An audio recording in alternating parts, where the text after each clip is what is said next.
What is up, Overwatch community? My name is Trips, and welcome back again to Watchpoint. We've been gone for a little bit. Real life gets in the way, but we're, reviewing a few things that got announced today, like the Halloween update. Not completely announced, but a few things as far as Zarya, is she too OP, and a little bit of trolling talk. But before we get too far into the news, I want to welcome back Yiska Hello. and Volcha. Hello. So we haven't been here for a couple weeks. How has your guys' games been going as far as competitive and even quick play, I guess? Personally, pretty good. I've been switching teams and finally fell into a team I like now, and happy with that. And we're moving forward. Unfortunately, the team captain's probably going to die in the hurricane come this weekend, so maybe we'll be looking for a new team captain. So that's unfortunate. Okay. I did want to just give a shout out. This is something that I found while I was doing a little bit of research for the cast. There's a site called blizz.news, and this guy put together a kind of filter so that you can see news articles, blue posts, deviant art, and, Reddit posts, things like that. And it's just based on not just Overwatch, it's just all Blizzard games. And I think you can actually add other websites to it, and maybe you can add on top of it. But it's awesome to keep updated. I just keep it in a tab. The only way I found out about them was that they did a interview with Glemda, and we've used Glemda, and they, helped us out, promoted us, retweeted us, that type of thing a few times. But just thank you to those guys. And I haven't said it, I think, in a little while. If you guys do have anything you want to go on to the YouTube videos as far as your games, you can send them to our Gmail, watchpointtv@gmail.com. And the first thing that we're going to talk about today is the reporting system and trolling, because I watched a video by one amongst many, and it got me thinking about it because after playing Dota, there's a very significant report system in Dota. And how it is you report somebody for X reason, and then if an action was taken against that person, you get a notification that says, you have been helping the community, thank you, basically. But for Overwatch, it's just kind of, right now at least, if someone's AFK or somebody's trolling or somebody's harassing you or something like that, you just kind of throw it into the void and hope something happens. And it's kind of that mentality which you shouldn't fall into in the first place. But if you report somebody, you don't get anything back, and then you also continue to get shitty people in your games, it's going to kind of stop people from using that system to filter the community. And what do you think, is there anything that you think would be a good change to the system right now besides a notification system? I don't know. I don't use it very much personally because maybe I'm like just a really old, desensitized gamer, and like I've kind of seen like my share of like bullshit, and it doesn't get to me, and I typically only report people who, use like racial slurs and stuff like that. But I do worry that like these systems can be abused. I've seen them abused in other games. Someone who's a shit player like gets reported quite often, and sometimes that results in like punitive action against them. Someone just like really sucks at the game and plays Symmetra like all the time, and then they get reported. Yeah. But I don't know. Overall, I think the community is pretty healthy as far as like trolling goes. So I'm not sure like anything beyond the suggestion you made is really needed to enforce clean behavior, I guess. Mm-hmm. The only reason I say that is just because even yesterday, I was getting it's not as far as just like simply running into the enemy team and dying over and over and over. It's the idea that, as far as trolling goes, not more so on the reporting, but trolling in general, people, not that they're feeding, but they're just playing characters like Symmetra on attack, or they're playing, Bastion on attack or something ridiculous that they know doesn't work, but they're obviously playing it at a decent level in ranked or something like that. And they're still playing the game. They're just doing something that obviously doesn't work, and it will kind of spread throughout the team. Either people start arguing with them, or people just go, oh, well, it's a loss anyways. So either they leave or they also start picking just random shit. It's just kind of a behavior that spreads, and I don't really know a way to fix it other than trying to do it on a social aspect. I don't think there's anything you can implement in the game for that unless it's some type of like queue up system as far as your role. I guess in quick play, that sort of thing wouldn't bother me because it doesn't matter, Oh and yeah. that's the place to go. 6 May and like, or like all Symmetra, and just be just for the lulls. But on ranked, I feel like people who do this are gonna like kind of rank down in general, and people who really are serious about the game and care about team comps and like what other teams are doing and are aware of that stuff probably won't encounter that. I might be wrong. I don't solo queue, so like I don't know. I get the feeling like that stuff would kind of like fall to the bottom, and people who really care about the game will kind of like find themselves going up in the ladder more than that stuff. Okay. But I don't know. I think in general it's quite an interesting topic to explore. To just think, what type of community do we have? You know, like in every game, there's sort of a different tone that seems to be normal for the game.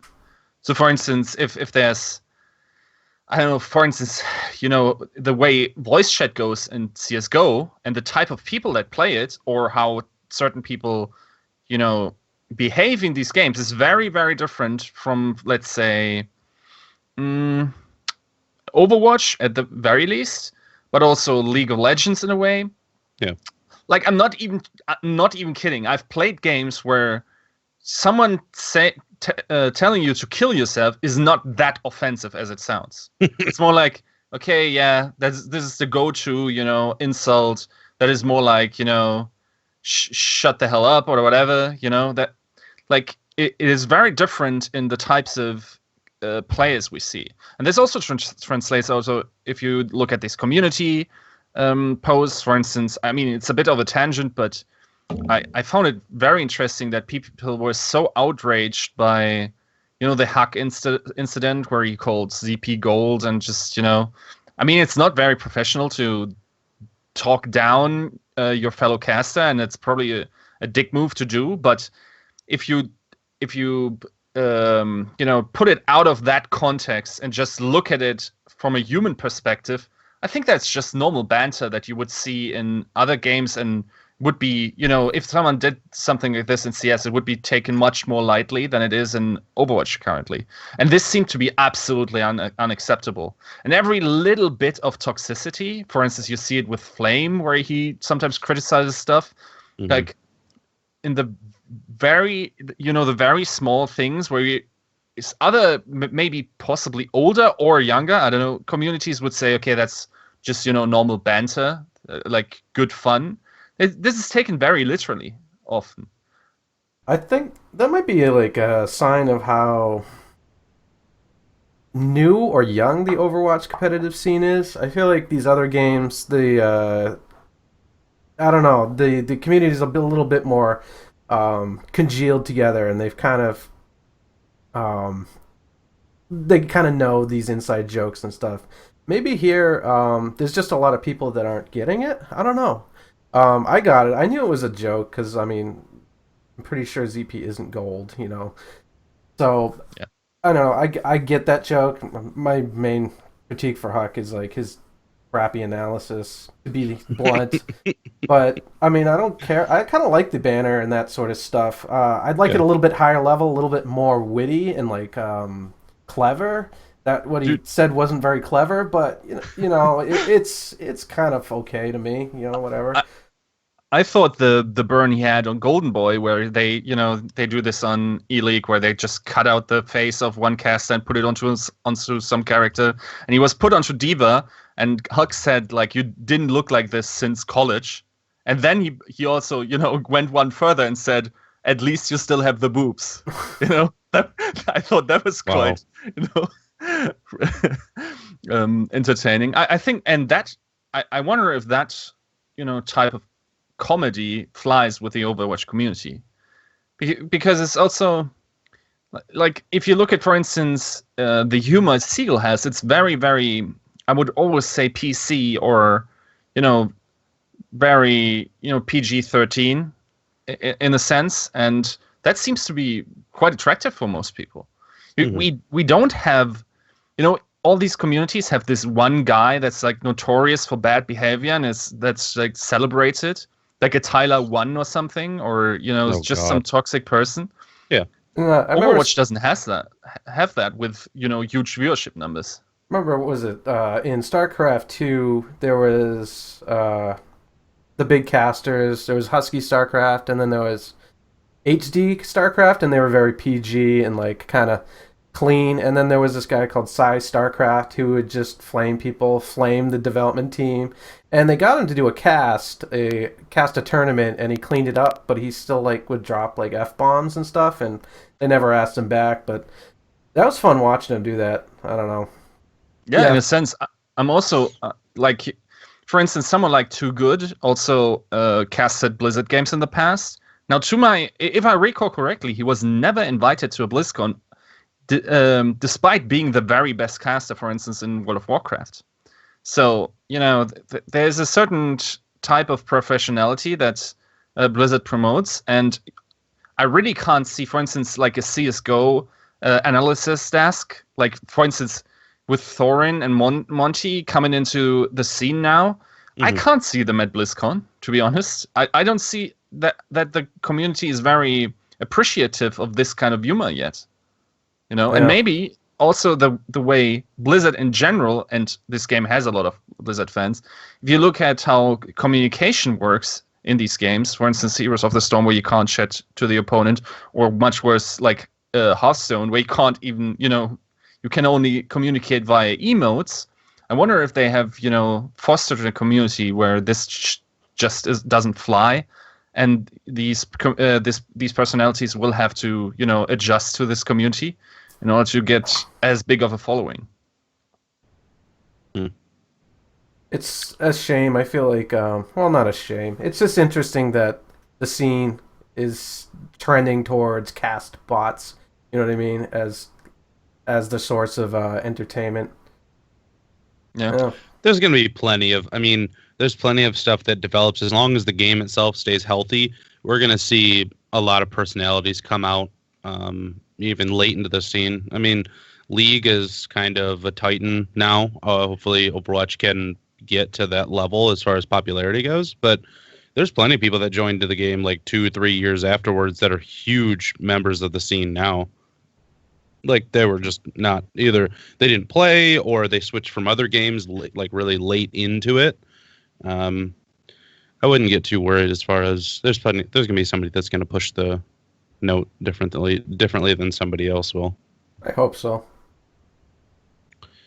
There was a post by Jeff, and it basically what it breaks down to is someone was complaining that their internet drops every X number of minutes, or during a match, it always, whenever they get connected to the match, they can play for a little bit, and then it drops for about 5 to 15 seconds, and then they can get back into the game and they're fine. It's just a weird connection that when they touch Blizzard servers and, you know, get into the game, it drops for a second. And basically they're banned for the entire season now, because even though they always come back, they've always tried to reconnect, they just realized that they were banned. And people who can't connect for a minute or so, there really is no good reconnect feature as far as I've seen. And it's just something that Jeff actually said you might as well just basically not play, because you are hurting your team, which I can get because you're losing 15 seconds or whatever. But at the same time, it's kind of weird that he just basically said, tough luck. Because things that they use in tournaments and things that they use in Dota are pause features, which I don't even think League to this day on the like normal client has a pause feature, whereas in Dota it is like that. So if you have a friend that disconnects, you can just hit pause. And there's ways that they've gotten around people trying to abuse it, you know, like tactile pauses and things. But I think that's a feature that could be helpful. Not that it's an everyday thing or every match thing, but it's quality of life for some people. I guess I don't know. I wouldn't like to play with someone who had these sort of connect problems. That would, Yeah. in ways, ruin my experience. So I guess I'm gonna lean a little bit on the selfish side and say, tough luck. That's sort of how I'm feeling leaning. I don't know if these tools can help. It'd be frustrating to have to pause because some guy, his internet this month stinks because they're doing utility work down the street or something. Hmm. I don't know. I'm not sure about that.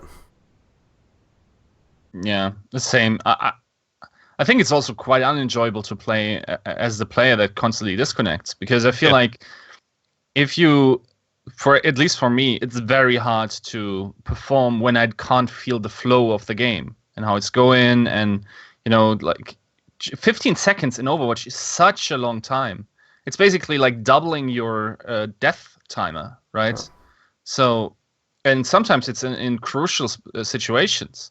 For instance, if you can't get this one ultimate down in that situation because you disconnect, in the vast majority of cases, you're going to lose that fight, right? Yeah. So I don't know if I really, like, the problem is, I don't quite understand the context in which this player is having the issue. If it's just with Blizzard service, then yeah, it's the question is the issue then on his side, or is it on the ISP, or is it actually on Blizzard? And in that case, I think there should be a review feature where these people can get unbanned and get technical support in some way. Yeah. But the way it's described here, and it's, even if it's an ISP issue, that's not Blizzard's problem. You probably shouldn't jeopardize the fun of potentially 11 other people in the game, because it's also not very fun to have blowout games, even in ranked. So I don't know. I don't see too much of an issue there that they punish this harshly. Mm-hmm. Yeah. How do you feel? How do you feel about the situation of, I guess either you could have a full stack, or in the future, if they release some type of team versus team where it has to be, a named team or something. If you're playing with your guys and one of your guys disconnects, do you think that a pause feature should be implemented for that situation? Because it's a team game. Everyone knows what's going on. And even at tournaments where they have IT people all over and everything like that, there is times that computers just shit out. And it's a feature that they have so that it doesn't just, oh, we lost, and there goes either a tournament slot, or there goes, 1 out of 3 of the games that you're going to be playing, that type of thing. Well, pause is an option that's, I guess, a good option, which opens up possibilities to make the game better, is a very broad answer. So in those scenarios, I would say it makes the game better instead of like some like IT problem and then like having to find a way to either reset the match completely or play it out. Pause would be preferable. As for like some sort of ladder experience, I'm not really sure.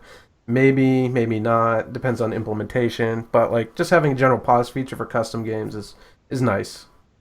Yeah. I also think if someone smart was to do the math on just the utility of that single feature, it slows down games. It would, like if it's a 1 minute pause, and then you either get him back or you don't get him back, then the question is that player performing on the same level? I wonder if it's not beneficial for everyone should just get into the next game a minute quicker. It's the question, and this has repeatedly come up also in our discussions, is that games already feel kind of long, especially on like King of the Hill maps, where it goes to 3-2 or something, or possibly also payload maps where you go double overtime, and it's the question then is, does Blizzard want to add a feature that could potentially, for very little payoff, introduce these things, these time issues, or is it just a thing you should have in custom games where for tournament play this is huge? Because currently, like if one PC shits the bed, there's basically no way to go back to the position the game was played in. So to be honest, and we had this in World of Warcraft actually. Like Yeah. during a BlizzCon tournament, there's still accusations to this day towards this player. Like they were losing the match pretty hard, and then magically the computer just power went off, and it was found out that the power switch under his PC was hit. Yeah. It's like, okay, this guy later went on to win BlizzCon, and he would have probably lost that game, ended up winning the rematch, and then got into the final and won BlizzCon. Now, it's in these situations where players, have the option to do these things instead of just, okay, we're hitting pause, we can restore the game at this very moment. We have all the old percentages. We don't need to, tinker around. I shoot you this much, and then we got to wait this many seconds to have the same situation. That's just not practical, right? Yeah. So I think that's even like a restore game feature. Like, okay, save at this point, sort of like a replay feature, and then resume play. It would be probably beneficial, especially if you're going to these higher production tournaments. For instance, for E-League, if one game shit the bed in the middle of a TBS broadcast, well, nice. That's looking nice for you, Blizzard, then, They would cut. I mean, it's just like if something happens in any other event, they would pause, cut, go to commercial, or talk, they would spin it. I don't think that affects TV too much, but it's just playing. I'm always going to go back to Dota.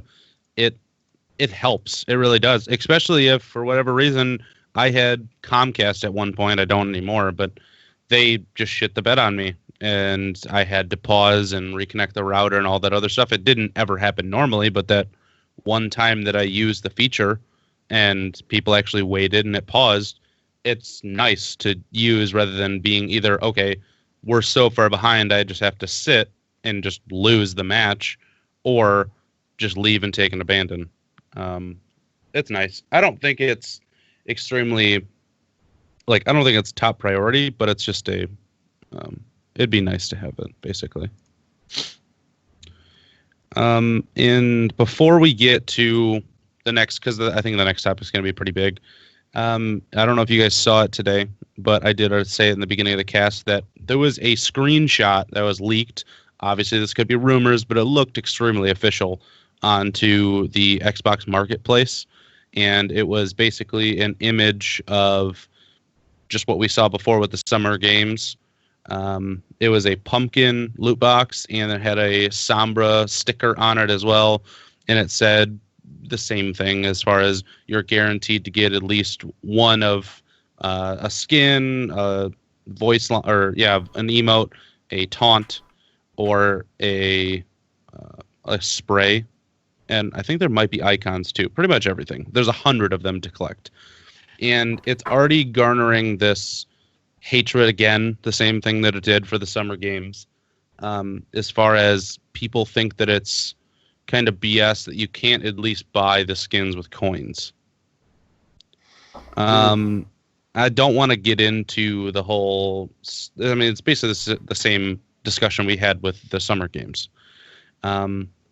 But do you guys have any, I guess, final hopes before... Because this possibly could go live on Tuesday or Wednesday of next week. Do you guys have any final reserves for Sombra? Well, wait, what do you mean? As far as, I mean, we know nothing about Sombra, pretty much. Yeah, it'd be neat if we get another tank character. Maybe it isn't Sombra, but it looks like it is. I don't know. It'd be also neat to get another support character that's kind of like Symmetra, maybe, but actually effective. Something that's not healing. That'd be kind of neat.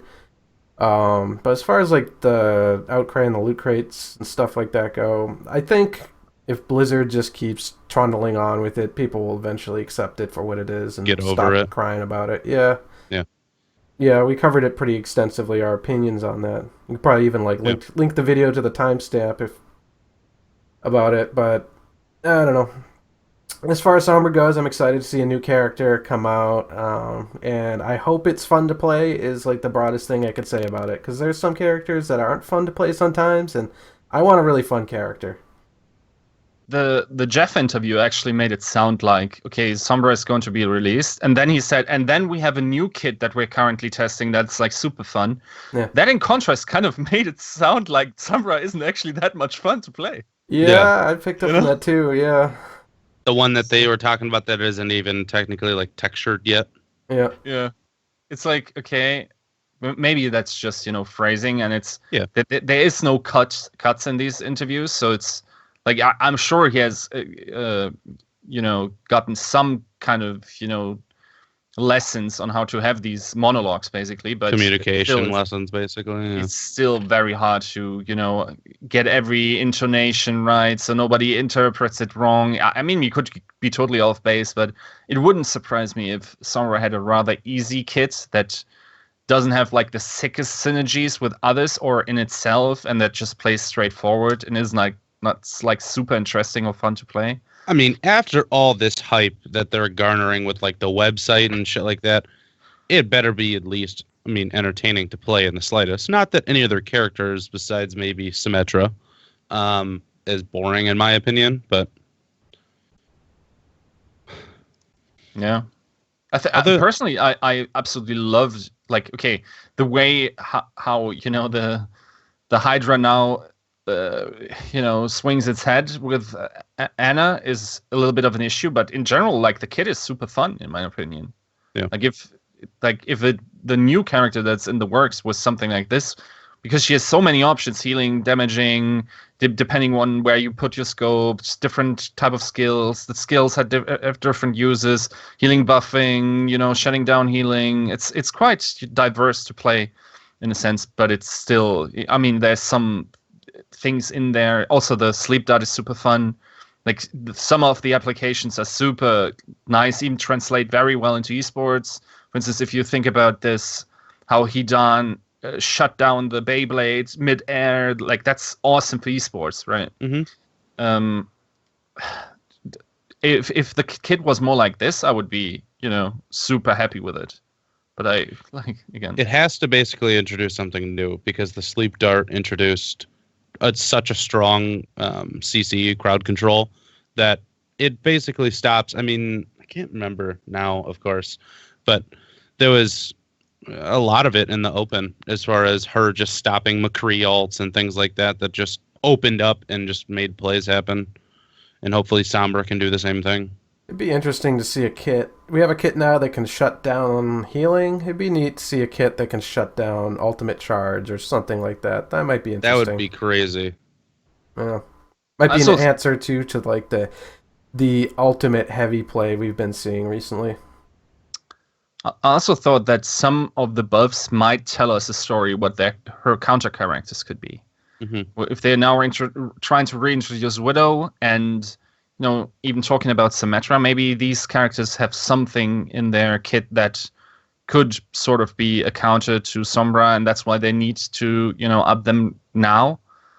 Otherwise, you would question why are they not buffing other characters that are useless right now, such as Torbjorn or Bastion in most cases, right? So, yeah. that could totally be wrong, but I guess there's some logical justification to go on what her kit could potentially be, right?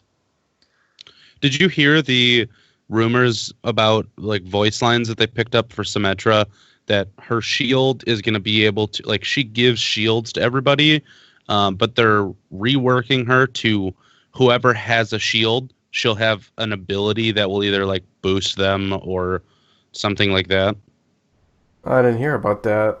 Yeah, there people are picking up on voice lines that it's basically directing towards she can alter her shields. Like, she gives you the buff, and then she can either activate something that'll buff it or something. It's not exact, but it's to that effect. Because Jeff even said that they don't want to make her a healer, but they're definitely going to be changing how she works, her kit. Because he said that it's not going to be a numbers tweak. It's going to be something that they're not even going to get onto the PTR till mid-November. I feel like, as far as Symmetra goes, I think they should look at her ultimate as the first. That's the only thing that really makes her a pick, in my opinion. is the ultimate, and that's kind of a weak justification for a character. So, um, I mean, I mean, the you could say argument. that about Reaper right now, Yeah. but I don't know if they start with the ultimate and then like work from there. I think that might be a good solution. The ultimate isn't very satisfying to use. I mean, you get it up and then you don't charge ultimate, and then or you get it up, you're not like actively like rezzing people. They just sort of like appear behind you. I don't Yeah. know. It's not satisfying, and it's like kind of a ultimate as far as ultimates go. I mean, in general, Symmetra, I can tell you now, like not a single pro player wants her back in play, simply because of how Winston she is in a sense. Hmm. Like even her right click is really not that skillful unless you're like super close range and there's someone like going ham around you and you actually hit a tracer with a right click or something, right? So that's like otherwise they're super simple to avoid, and when you get hit, you actually feel shitty because you got hit because it's so avoidable, right? Yeah. So yeah, I don't know. Like unless they really change the kit around, um, like people will, like even if she gets meta again, people just hate it at the top too that they are forced to play her again. I don't know. I think that's a bad way to think about it. The whole like I don't like her, and I hope she doesn't get buffed. So the game needs to eventually have a shakeup. There needs to be. I mean, there always is going to be shitty characters, at least one or two, which you can't stop. But it shouldn't just be Bastion and Torbjorn and Symmetra are just never picked again. They're just forgot about. Just put them off in a corner somewhere, and it's okay. We got the rest of the cast. They should. I don't. They should buff these people eventually. I guess the answer would be to completely change her to satisfy both. Like Yeah. make her basically have a different kit completely. Maybe the same thing for Torbjorn. Because he's a bit anti-fun. Maybe, but there's some fun there. May is super popular recently, though. Yeah. I wouldn't. I wouldn't argue viability has shot through the roof, but she's definitely better. Yeah.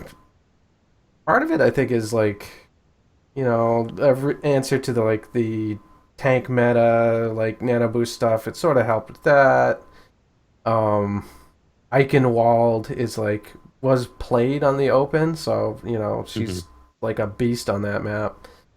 But overall, she kind of like synergizes with some characters on defense pretty well, and she's pretty damn sturdy. I mean, if you force the team to fight, you close range, your team close range, and you have a build around that, it's pretty tough to crack that. I mean, if you got Reaper there and May and Zarya, you got some pretty stout survivability, and you're dangerous.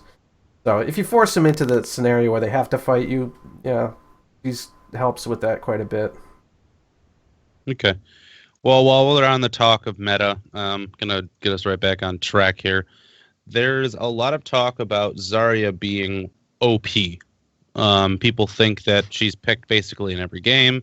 I know I pick her in every game, but that she is basically snuck her way in from the very beginning because the developers even said before the cast, I think, Yiska, you were talking about it, that they think she's always been good. They've never really tweaked Zarya too much, but it was just kind of people didn't really know how to play her that well, or people, weren't really good at aiming with her or something like that. But just out of nowhere, she's good.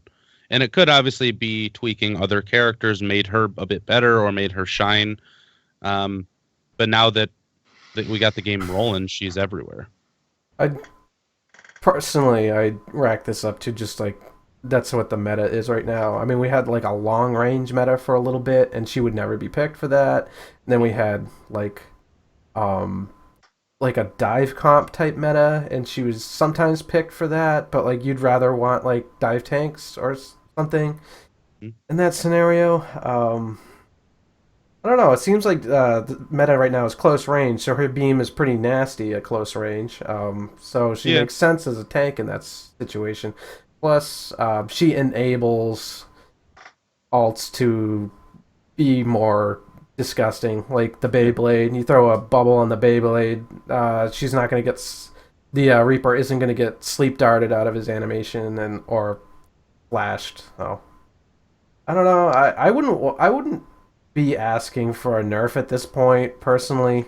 There's other characters to maybe look at, like Lucio. He's been like picked every single. He's like A tier forever until like the end of the game apparently. So maybe maybe we look at Lucio a little bit instead of Zarya yet. Oh, that's my opinion.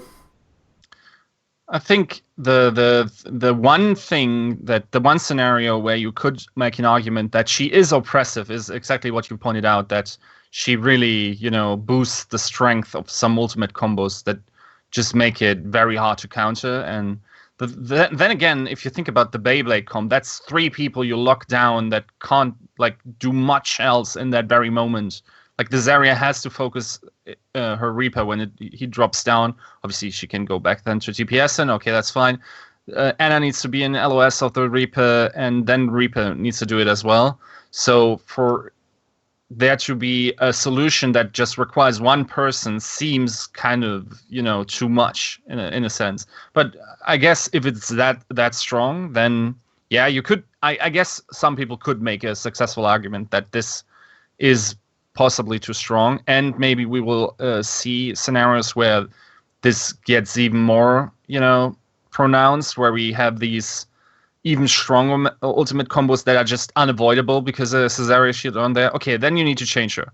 In every other sense, I think like if you change Zarya too much, she's like the gatekeeper that keeps, pardon my French, but the retarded shit down. Like if you really nerf her into irrelevance, or even like, let's say 30% pick tier, there is a good possibility that just some stuff just goes rampant. For instance, she is pretty solid against Mei, I guess, especially the ultimate. She essentially saves herself and one person. She's good against almost every, CC lockdown where she protects healers well. Like there's so many scenarios that could potentially be unhealthy if you just nerfed her into irrelevance, where I think, it might be worth, trying out what it really would do to the meta, but I feel it would really make the game more stupid if she wasn't in it. Yeah. And that's the one thing that I have against Zarya, also because it doesn't feel cheap most of the time, right? Like the E timing is very skillful often. Like for instance, like saving one of your teammates from a clutch charge or something, or it's not only the setting up that you have, but also just the timing of when to use it, when to get most of the charge out. Like sometimes you want to use your shields to charge yourself. Sometimes you want to save it so you can save it an opponent. These decisions making things are actually quite fun, and especially also rewarding, and I think good for the game. You could look at the ultimate, but I think it has a decent amount of counters that it doesn't feel like it's obviously a very strong ultimate, but there's obviously also a significant amount of counters to her. So I think if I remember the last meta report correctly, she was the second most picked. Now, again, I go back to the argument and saying that might not be horrible. I think there's actually a possibility where a character with the attributes like Zarya that keeps down the stupid stuff, if she had 100% pick rate, that might still be good for the game. If the rest was just, absolutely insane in a sense. Right? As far as tanks go, she is the number 1 pick. Especially because she just enables Winston to go ridiculously hard. You could make, Winston Reinhardt work, or Winston Roadhog work, but Winston Zarya is ridiculous because you just enable him to be, 10 times more aggressive. You can save him as well as save yourself. You can, you get damage from her. You get shields from her. You get the ultimate that enables other people to do their job better. It's just she's the overall package. She might not be able to lock down a zone or an area as well as Reinhardt does, But as long as she has Winston right next to her, Winston's only tipping off that little bit that she does lack. I guess as far as like the how she makes things oppressive, like Beyblade and stuff like that, and other alts, I think maybe the answer would be to look at the alt that is causing it in the first place. To look at that, because you can't really, like, you can't do that with like McCree. You can't like Beyblade really with McCree alt. Maybe you could try it. I want to try it, but I don't know. I think maybe the problem is kind of how Ana alt works with Reaper, or maybe Genji even. Yeah. So, I mean, that's the only really super repressive alt combo I could think of is Beyblade. I mean, it helps with like if you have like a high noon in like a weird spot that's like vulnerable, you throw a bubble on them. Maybe it helps with the Pharah alt. You can kind of like nano the Pharah alt and give her a bubble and she'll crush everything.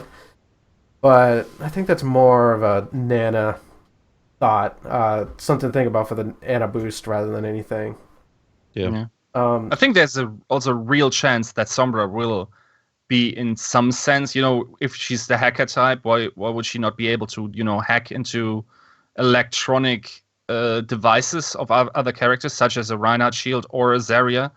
Maybe that's one thing that they, have in store for, and where they don't want to, disable the last ability you used or some bullshit like that. Maybe. Like, you get a Winston jumping in the air and she shoots him with like an EMP dart and he can't use it again for like 30 seconds. Maybe. Or Reinhardt shield. All abilities are on lockdown for 10 seconds. Yeah. Yeah, something like that. I would think that it would actually be really cool. I don't know how you would do it for some people, obviously, but something as far as how Diva can absorb people, and obviously Genji can also absorb shots at him. But if Sombra could actually use those against, as in she would absorb them and then be able to shoot out a lesser version of them within 20 seconds or something like that. Like a Genji reflect that you can hold on to, kind of like that. Basically, yeah. But that's speculation. While we're on the topic of meta still, I do want to bring up, obviously this doesn't affect the competitive because he's, under 5% usage as far as that goes, according to Meta Report. Roadhog, people are still complaining about the hook. People are still, there's Kotaku articles and there's forum posts and there's Reddit posts. Like Lyric is posting GIFs, and I think, what was this other guy's name? NT Chris, I don't know if that's anybody, but he doesn't ring a bell for me. Getting hooked around walls or getting hooked over a bus or getting hooked over this. And Jeff had to actually, once again, talk about it, I believe, in an interview, a text interview, basically stating that it's not so much on anybody else's view, it's just how the game actually works. So if you throw a hook, you're technically throwing out like a ball. You're not throwing out a hook, the hitboxes. And you can get hooked around the corner because if you throw it, it's the same thing like splash damage. If you shoot a rocket super close to the wall, but it doesn't hit the wall, you can hit things around it. So when you throw the hook and it technically, I don't want to say magnets, but it sticks to that person, it will put you where the hook originally was, like straight line, and then pull you. And so people are seeing all these crazy things that we've seen for the past 6 months again. And people are just complaining about it. I as a Roadhog player, I've seen a few of them, but I haven't seen anything extremely ridiculous, like somebody just throwing a hook straight through a wall. Whenever I see it, it's always like catch people because either the server lagged or something like that. And I throw it a little bit behind them and it catches them. And it's the favor the shooter mechanic. I guess there's some element of this, like, people are always going to bitch about insta-gib type mechanics. Like, people are going to bitch about that, and Hanzo Arrow, and, like, Widowmaker. And that sort of thing's going to always be there for the hook, but my opinion is the hook is probably one of the strongest abilities in the game, and it's strong for the wrong reasons. I don't know. I feel like it's way too big, and it's wonky. Like, you can throw it and hook people from behind ledges because it's just so tall. That's kind of anti-fun. I don't like how you can't really play around the hook. It's not like you're like, okay, I'm gonna dodge the hook like it's a ferret rocket, or like I'm gonna bait the hook. Like, you just can't peek it because, like, who the hell knows what's gonna happen with the thing? I mean, are they gonna hook you from like 5 seconds back in time and then like pull you through a wall, or is it just gonna miss inexplicably, like literally fly through your forehead? I don't know. Maybe that is like a game, how the game works problem, but it feels like there's like you can't really play around it as an opponent. You just gotta like expect it to kind of happen, and I don't like that. And before people bring up the argument that you can actually dodge hook in a way that you anticipate when it's coming, you're just playing against shitty players, mate. That's like, if your Roadhog is like, Taimu level, then there's no evading possible. The kid hooks fucking traces out of Blink. Like, what are you going to do about it, right? There's nothing in your movement kit on the vast majority, or actually on any character, that with the latency and favor the shooter thing, you could really be doing, right? It's all on the Roadhog to do his job like excellently, and then you're screwed. There's no counterplay. I like how there's an element about it I like he's a tank that creates space via a threat, and the threat is that hook. Like, you can't. It's kind of neat how that's his way of making space. Like, don't get near him, you're gonna get picked. That's kind of neat, but how it works, yeah, there's no way to counterplay it. I mean, like, unless you use Zarya bubble and jump in and hope they're like stupid enough to throw a hook at that. But yeah, I don't know. I would personally, how I would kind of like it is it to be much smaller. First of all, and then maybe as a offset, make it come out a little bit quicker. That would make it feel less crappy. Like, if you jump and you get hooked and then you like fall behind a bus and then come over the bus, that feels bad. If it's a little bit quicker and a little bit smaller, I mean, you jump, you get hit and you jump, and you come back, that makes a little bit more sense to your brain. But I don't know, that would probably make it stronger if it was faster.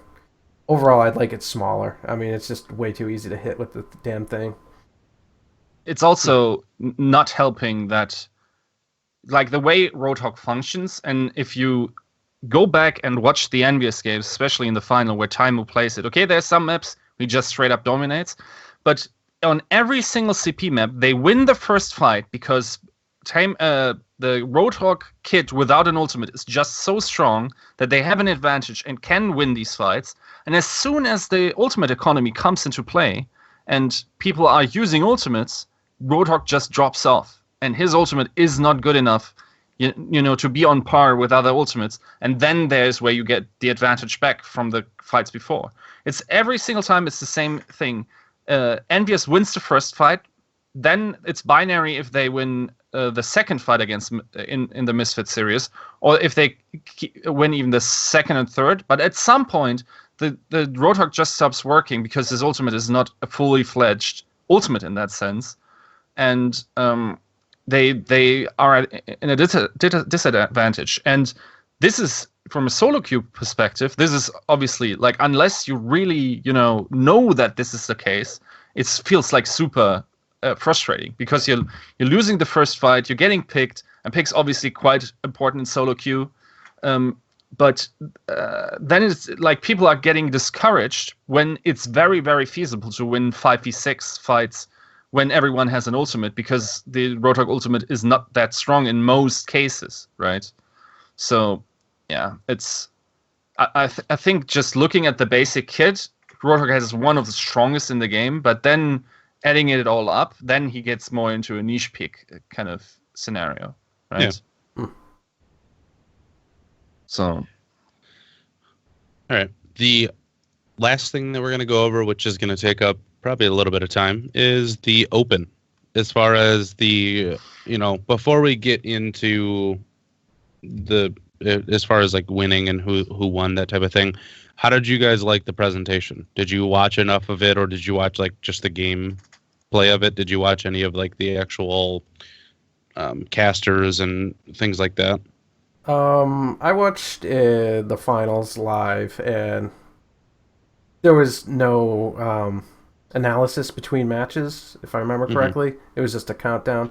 So as far as that goes, the casters just kind of like blended into like bleh, like a mush in my mind. They didn't stand out. But as for like the quarters and all the other stuff, I watched, but through VOD, so I only watched gameplay, so I never watched any of the analysis. But the casters were like, they were kind of serviceable, I guess. Did it do anything different as far as, what you expected? Did it impress you, or did it kind of meet your expectations that it was going to be kind of a meh tournament as far as presentation goes? It didn't do anything like extremely cool. Yeah. I was honestly not paying any attention to that, and so maybe that's an example. Like, I was really just watching gameplay and like kind of like tunneled in on that, and so like I wasn't even listening to the casters, honestly, or seeing the visuals or like the sets or anything like that. So I don't know. Yeah, I was very critical of the decisions they invited the casters up on. So, like for instance, having Anderson Semler with 0 televised or streamed professional Overwatch matches casted, then onto the biggest tournament. I mean, I totally understand why they do it. I just wish that Anderson Semler would have come out before, casted some smaller tournament, and would have gotten the community to give them some feedback before they go like onto the biggest show we will have in competitive Overwatch. I'm not calling BlizzCon here because it's basically not the same thing.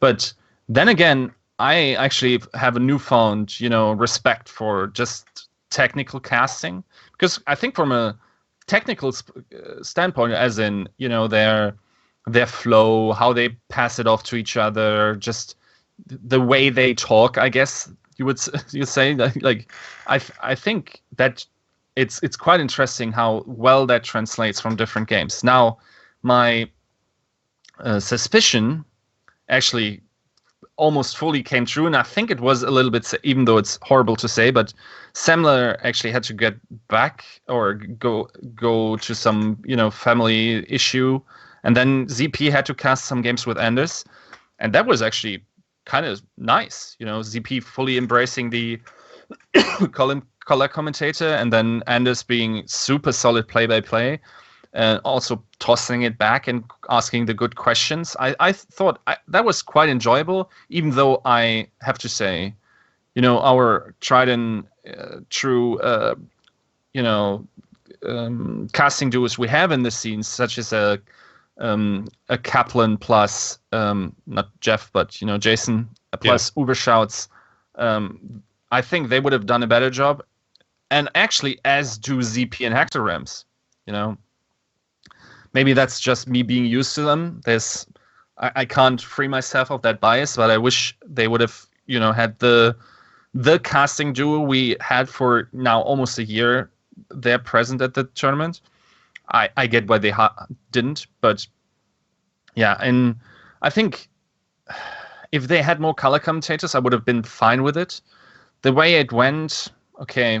Production was obviously, like, the studio was super sick. I actually really liked the interviewer. He had like a playful thing, obviously like some cringy handshake type of things happening. Did you see that this was on Fallon actually? Yes. Yeah. It was sick. I mean, that's extremely good for as far as popularity goes, to get just the name out there. Yeah. But yeah, I mean, I think it was nice. I think it was a decent tournament. Nothing stood out, but it's obviously still young. I guess I didn't think it was going to be such a huge shit show. I just, like you said, didn't like the mentality, the behind the scenes type stuff of why those guys got picked. But from what I watched of it, I watched the finals, and I caught a little bit of it I went to Buffalo Wild Wings, and I think that's so cool that it's actually on TV and things like that. But it was okay as far as presentation goes. But unfortunately, things happen, and there was actually a post that I'm looking through the competitive subreddit. And spoilers for anyone who hasn't watched it, but unfortunately, Cloud9 lost in the NA finals, and Envy took it and continued on. But unfortunately, they did not win either. It was Misfits. And as far as that goes, did you see the announcement? Yeah. That they said Grego, Reaver, and Debet are all leaving. Yeah. His post, as far as he's saying, it's for personal conflicts, and Grego says that they weren't learning as fast as they wanted to, and he said he doesn't know if it's his fault or if it's people on the team's fault, but he's not going to make it public information. Basically, he's washing his hands of the situation and just say, "Don't ask me about it. I'm off the team." He said he's going to focus on streaming for a while, and he doesn't know if he's going to make a team or join the team, but he's just chilling for right now.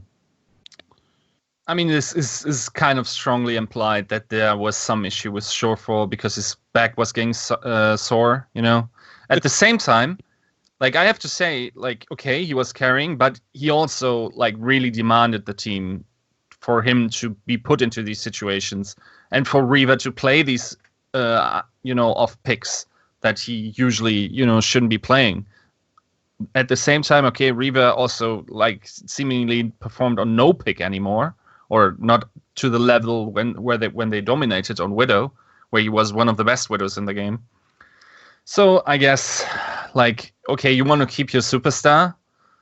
If he can't be kept happy around these players, you got to make his decision. I think it's feasible for Cloud9 to go okay, sure, you pick the guys that want to stay, and especially also I think the bet said that he wanted to do some or had to do, or rather wanted to continue his career, because I think some of them were also still, working full time, which is, then being able to still perform at a world class level. That's also true for Misfits, by the way. So Zarya is also still full time working. That's obviously quite impressive. Now it's going to be interesting who the team is going to pick up, or how long this rebuilding will take, because now there's a lot of downtime to the teams that haven't been invited to these Asian tournaments, and then obviously some are going off to BlizzCon. Maybe you can, persuade one or the other player, possibly from your own nation that you're playing on the team on, to join yours. And Cloud9 is obviously an organization that has a lot of, prestige and also some cash to, lure talent in. So I'm quite, I can see Cloud9, Cloud9 2.0, then getting back to the top spots of NA. Because right now they weren't a contest to Envy, to be fair. And I think in a way, by being, so far behind Envy, they also implicitly, by providing back scrimmage for everyone else or bad in comparison to these European teams, to Envy. And now their level dropped because they couldn't, scrim the EU teams anymore. And now they're falling behind them there. So, yeah, we will see. Maybe the NA scene will shuffle and be better for it. We'll have to see. Did you guys see anything in the Open as far as team comps that shocked you? Because as far as what I watched, it seemed pretty basic. It seemed like it's stabilizing itself, basically. I was kind of disappointed to see Envy kind of run like the meta, I guess, and I feel like, I don't know, I would have liked to see Taimu on McCree more, and Tailspin on like a heavy carry Pharah, that sort of stuff. That would have been, I think, maybe worked a little bit better. I don't know though. Having Tailspin on on May. It just doesn't feel right, I guess. But I guess that's the meta, and they wanted to run it and try to run it better than the other teams. Yeah. Yeah. It's nice actually seeing May picked up, though, to be fair. Yeah, I mean, now everyone's playing it, and it's kind of, I think, for instance, Nevix had like probably the sickest May on in this tournament, and in fact, I think he kind of won them the very close game against Rogue, where in the last fight he held onto this ultimate quite late, and usually you would think, okay, which May, throws the ultimate after the first is going to lose, which is strange. Most other ultimates, especially support ultimates, for instance, if you ultimate before the other Lucio, you're at a huge disadvantage. That's, I think, not how May works, because if you get these picks, then it's a lot harder for the opponent team, if they are already down 2 players, to benefit from your ultimate. Now, in that case, he actually held on to the ultimate, and it was quite beneficial in that very situation. Also distracted them a lot, and then the Rib ultimate comes in on top of that. AKM doesn't use his Reaper ultimate right away. I think that will haunt him a lot, because I think if he doesn't Rift Walk at the very end there, they actually get through and go to the final. I'm pretty sure that this is how it works. Like, that last fight is absolutely crazy to me. Like, Soon gets ultimated, like nano boosted, ultimates, then gets frozen by Tivik's ultimate, which is pretty sweet, and then he gets charged while his boost is on by Reinforce. Reinforce is able to get out after this long charge. Like, Soon doesn't kill anyone, but just heavily damages people with the Reaper ultimate. So that, biggest threat of the tournament, of the Blade, is completely negated, and they still lose the fight.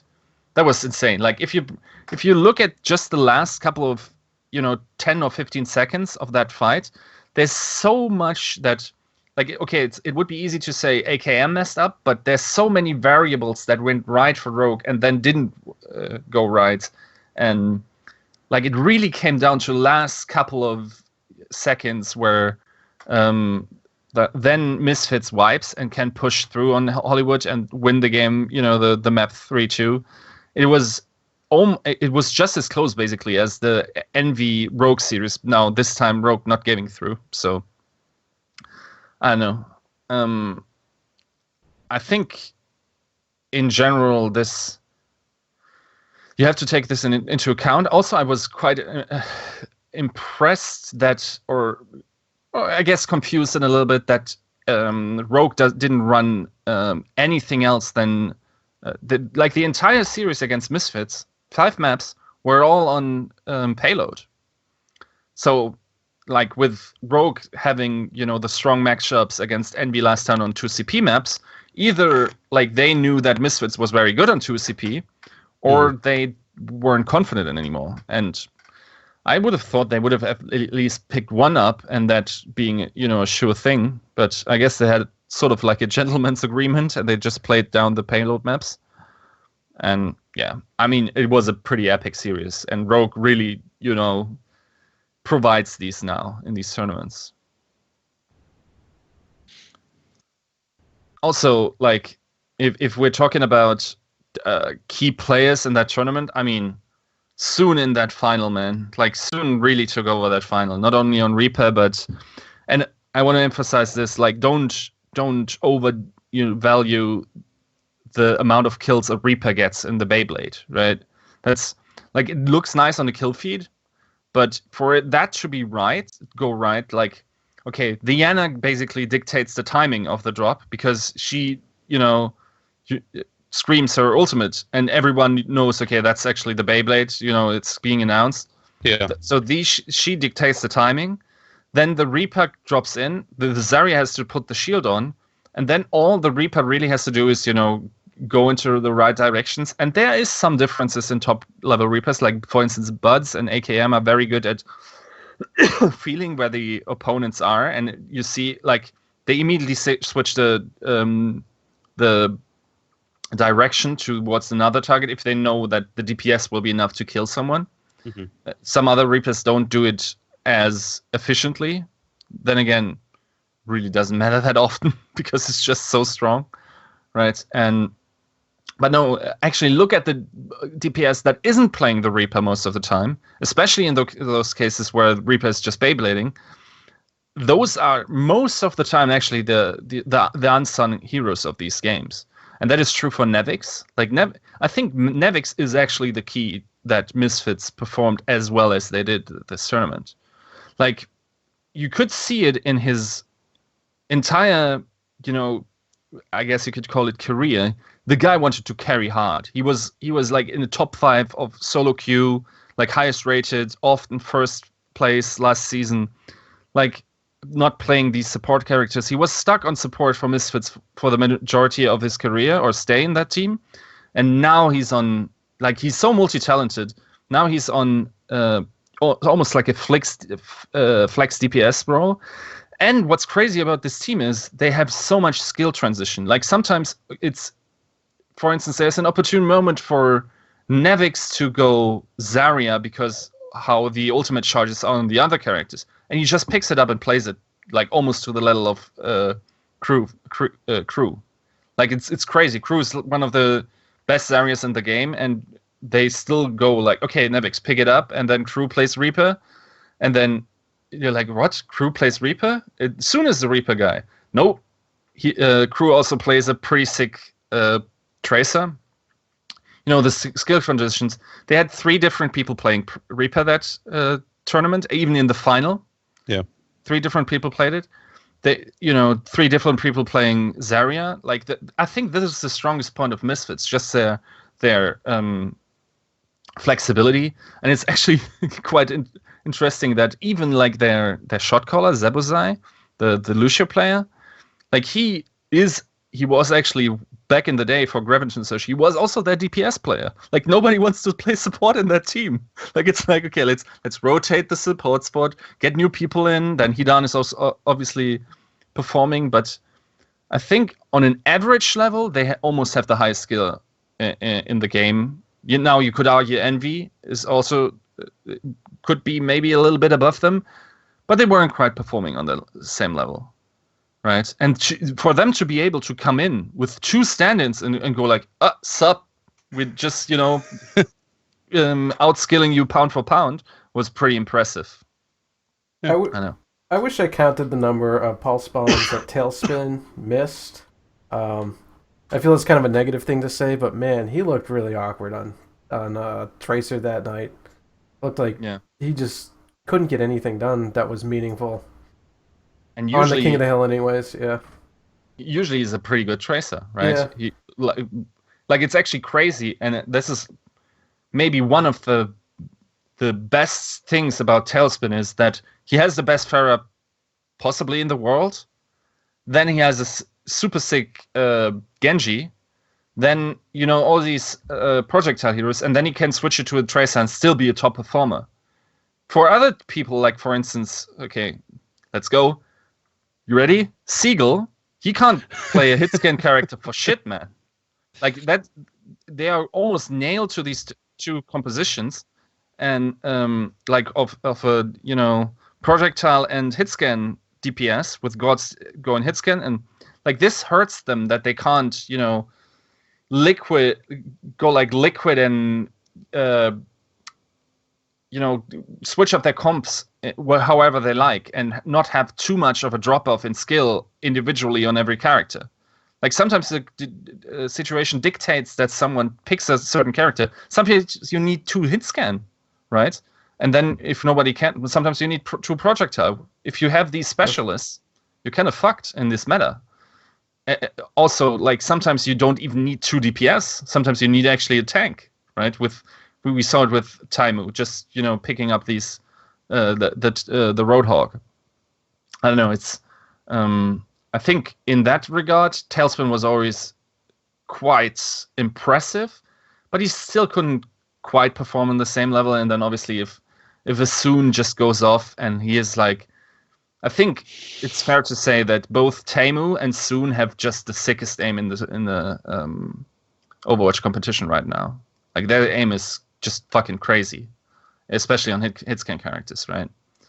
I would even say that at peak Taimu is the scariest thing. He can just take over games. Like he even had some of these performances or parts of the map. For instance, on Gibraltar, he when he was on the card as McCree, he just sometimes just solos teams, right? It's pretty crazy how high his skill peak sometimes is. And yeah, I mean, if Taimu looks at his tournament, there's very few games, especially in the final, where he will go, that was my fault that we lost here, right?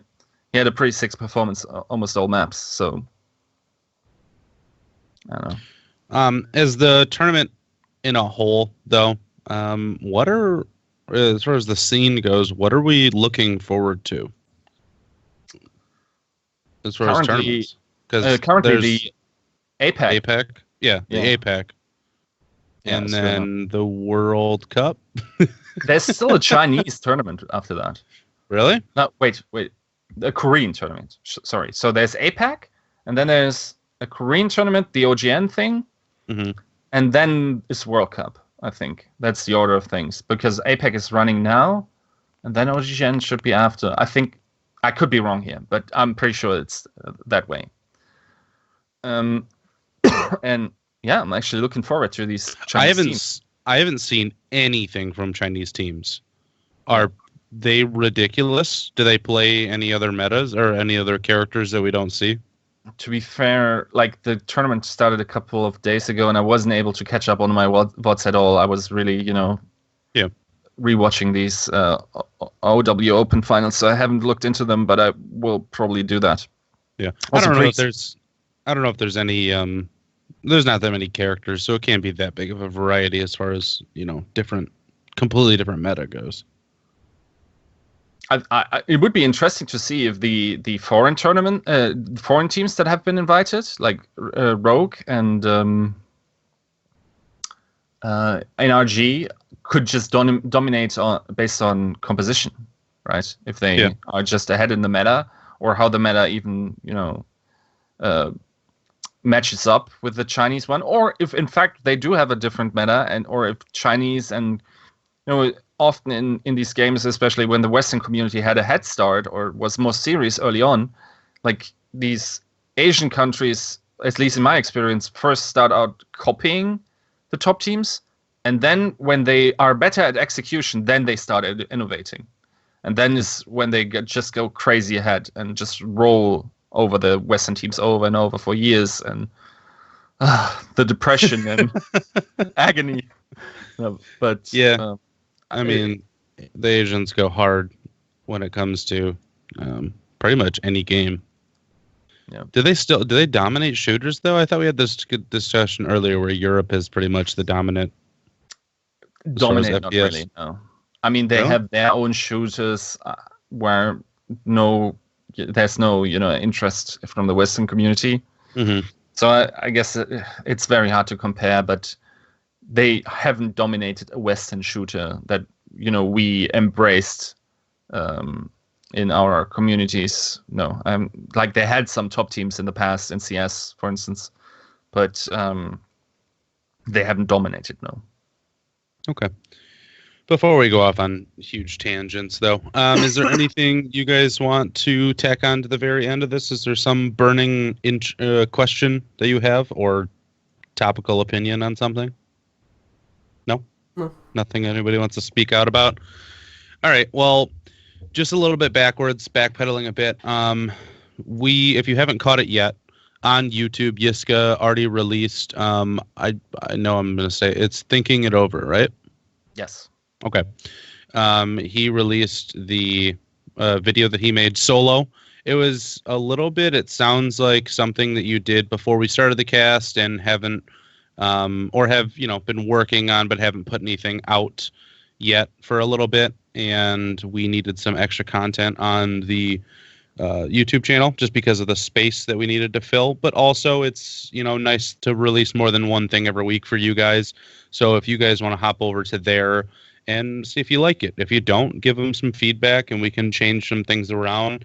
I myself, actually, with this new Blizz filter, and the popularity of some skins that are coming out, because I'm a little bit more artsy and casual as far as, you know, a lot of times when we talk about skins, the other two don't really care too much. But I want to put together something inspired by the Dota Cinema guys, who they just spotlighted community artwork and skin concepts and even cosplay. So I'm going to put a video of that. I don't know how often it is going to be out. It's just something that I thought of for a little bit more content on the channel for you guys. So it's not just waiting for the cast every week and just in case it doesn't happen because of real life issues. We can still have some, you know, bite-sized content we can throw up for you guys. Other than that, I think we're all set. Make sure you guys, if you have any type of comments, especially on things like the trolling systems and the pause features, if you guys have any opinions, we do check comments. And I know Yiska and I have shown up a couple of times talking to people about random things that they say, whether it be, you know, arguments or things like that, depending on where they're commented on.